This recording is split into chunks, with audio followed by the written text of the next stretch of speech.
इसलिए कि अल्लाह ने बास को बास से अफजल बनाया है, और इसलिए भी कि मर्द अपना माल खर्च करते हैं।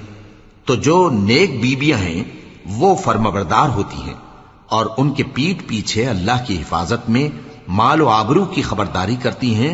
और जिन औरतों की निस्बत तुम्हें मालूम हो कि सरकशी और बदखुई करने लगी हैं, तो पहले उनको जबानी समझाओ, अगर न समझें तो फिर उनके साथ सोना तर्क कर दो। अगर उस पर भी बाज ना आए तो जदोकोब करो।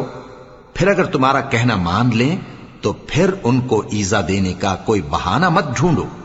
बेशक अल्लाह बहुत ऊंचा है, बड़ा है। और अगर तुम लोगों को मालूम हो कि मियां बीवी में अनबन है, तो एक मुंसिफ मर्द के खानदान में से और एक मुंसिफ औरत के खानदान में से मुकर्रर करो। वो अगर सुलह करा देनी चाहेंगे तो अल्लाह उनमें मुवाफिकत पैदा कर देगा। कुछ शक नहीं कि अल्लाह सब